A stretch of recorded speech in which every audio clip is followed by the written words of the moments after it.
Izin Pak, perkenalkan nama saya Demetri Octavia Pranginanyan dengan NIM 11S25059. Di sini saya akan menjelaskan tugas praktikum saya pada week ketiga. Di sini itu ada program yang dimana saya membuat sebuah simulasi discrete event simulation atau DES untuk menggambarkan sistem piket mahasiswa di lingkungan ITIDA, khususnya dalam proses pengelolaan dan pendistribusian on-prank atau wadah makanan. Simulasi ini dibuat menggunakan library SimPy sebagai mesin simulasi kejadian diskrit dan ditampilkan dalam bentuk dashboard interaktif menggunakan Streamlit. Untuk visualisasi data, saya menggunakan library dari Plotly. Program ini dirancang untuk menganalisis berapa lama total waktu yang dibutuhkan dalam proses pelayanan on-prank serta melihat rata-rata waktu pada setiap tahapan proses. Di sini saya membuat sebuah file dengan nama praktikum.py. Yang pertama itu import library. Di sini ada beberapa library yang saya pakai. Ini. Nah, yang pertama itu pada bagian awal ini saya mengimpor beberapa library. Di mana yang pertama itu ada Streamlit yang digunakan untuk membuat dashboard interaktif berbasis web. Lalu yang kedua ada SimPy untuk menjalankan simulasi kejadian diskrit. Lalu yang ketiga itu ada random, itu untuk menghasilkan waktu proses secara acak. Lalu ada pandas untuk mengolah dan menyimpan data hasil simulasi. Dan yang terakhir itu ada Plotly Express. Nah, yang ini tuh gunanya itu untuk membuat grafik visualisasi. Library ini saling mendukung dan membangun sistem simulasi sekaligus menampilkan hasilnya secara informatif. Nah, lanjut, di sini ada parameter sistem. Nah, pada bagian parameter sistem ini saya mendefinisikan variabel-variabel yang menjadi dasar simulasi. Seperti yang pertama itu ada jumlah meja. Itu ada 60, lalu ada on-prank per meja itu 3, lalu ada total on-prank itu dengan di sini operasi dengan dimana operasinya itu yaitu jumlah meja dikali dengan on-prank per meja. Artinya itu di sini tuh ada terdapat 60 meja. Lalu setiap meja itu memiliki 3 on-prank dan total on-pranknya itu yang diproses itu kayak tadi jumlah meja itu 60, lalu on-prank per meja 3, maka 60 dikali 3 itu hasilnya akan menjadi total on-pranknya itu ada 180 on-prank. Nah, kemudian ditentukan rentang waktu untuk setiap proses, dimana yang pertama itu waktu lauk itu 30,60, waktu angkut 20,60, lalu waktu nasi itu 30,60. Rentang ini menunjukkan bahwa proses pengambilan lauk memerlukan waktu antara 30-60 detik, lalu proses pengangkutan memerlukan waktu antara 20-60 detik, lalu proses pengambilan nasi itu memerlukan waktu antara 30-60 detik. Waktu ini dibuat dalam bentuk interval agar simulasi lebih realistis, karena dalam kondisi nyata waktu pelayanan itu tidak selalu tetap atau dapat berubah-ubah. Selanjutnya ada proses simulasi. Nah, fungsi di sini ada proses on-prank yang dimana itu fungsinya itu merupakan inti dari simulasi. Fungsi ini menggambarkan alur satu on-prank dari awal hingga selesai diproses. Alurnya itu adalah sebagai berikut. Yang pertama itu mencatat waktu mulai. Di sini yaitu enf.now. Nah, ini lalu yang kedua itu masuk ke proses lauk, di mana pengajuan yang pertama itu mengajukan request ke resource petugas lauk, lalu menunggu jika petugas sedang sibuk, lalu menjalankan proses selama waktu acak. Yang ini random waktu lauk. Lalu yang selanjutnya itu masuk ke proses angkut. Di sini itu mengajukan request ke petugas angkut, lalu menunggu giliran dan diproses selama waktu acak. Lalu lanjut ke masuk ke proses nasi.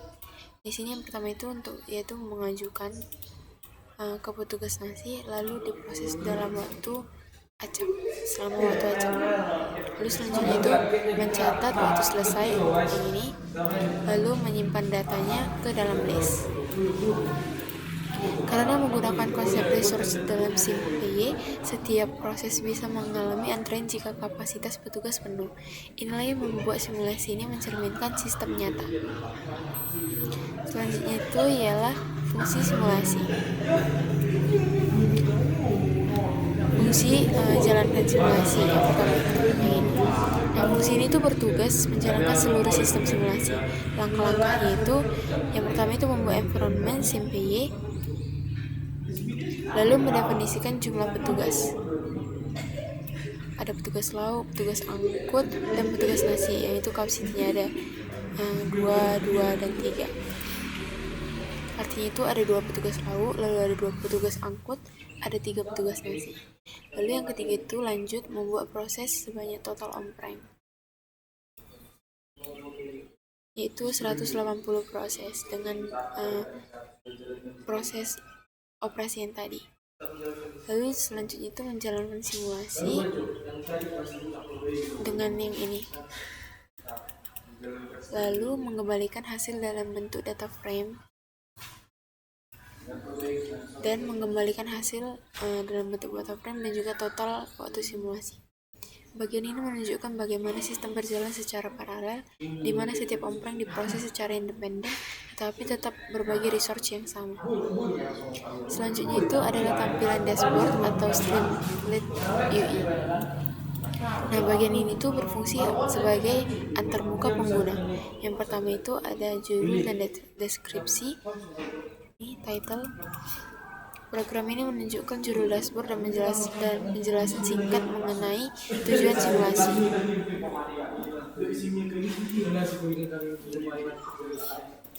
Selanjutnya itu tombol jalankan simulasi, atau di sini ada if ST button. Jalankan simulasi. Simulasi ini itu hanya dijalankan ketika tombol ditekan. Ini membuat dashboard menjadi lebih interaktif. Selanjutnya itu ada ringkasan. Nah, setelah simulasi selesai ditampilkan total on-prem yang ini. Lalu ada juga total waktu atau detik, lalu perkiraan jam selesainya atau selesai pukul berapa dia. Dihitung mulai pukul 7 pagi. Nah, perhitungan waktu selesai ini dilakukan dengan konversi detik ke jam dan menit.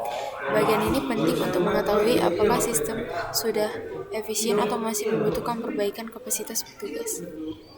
Selanjutnya itu adalah tabel data. Nah, tabel data ini data frame. Nah, ini itu menampilkan seluruh data hasil simulasi dalam bentuk tabel yang berisikan nama on-prem, ada waktu lauk, ada waktu angkut, ada waktu nasi, dan total waktu proses. Data ini bisa digunakan untuk analisis selanjutnya. Nah, yang terakhir itu adalah visualisasi grafik. Program ini juga menghitung rata-rata waktu setiap proses. Di sini. Kemudian divisualisasikan dalam bentuk diagram data. Grafik ini membantu kita melihat proses mana yang paling memakan waktu. Jika salah satu proses memiliki rata-rata waktu paling tinggi, maka proses tersebut berpotensi menjadi bottleneck dalam sistem. Jadi kesimpulan dari tugas praktikum week ketiga ini, secara keseluruhan program ini itu mensimulasikan sistem tiket on-prem menggunakan pendekatan Discrete Event Simulation atau DES. Sistem ini memperlihatkan bagaimana keterbatasan jumlah petugas dapat mempengaruhi waktu total penyelesaian. Melalui dashboard interaktif ini, kita dapat yang pertama itu mengetahui total waktu penyelesaian, lalu melihat distribusi waktu tiap proses, mengidentifikasi kemungkinan kemacetan sistem, dan yang terakhir itu mengevaluasi apakah jumlah petugas itu sudah optimal atau belum. Dengan simulasi ini, sistem piket di lingkungan kampus IT Dell dapat dianalisis secara kuantitatif sebelum diterapkan dan diperbaiki di dunia nyata. Sekian presentasi dan pemaparan dan penjelasan saya terhadap tugas praktikum pada week ketiga ini dengan mata kuliah Modsip. Kiranya dapat dimengerti, dan jika saya ada salah ngomong mohon dimaafkan. Terima kasih.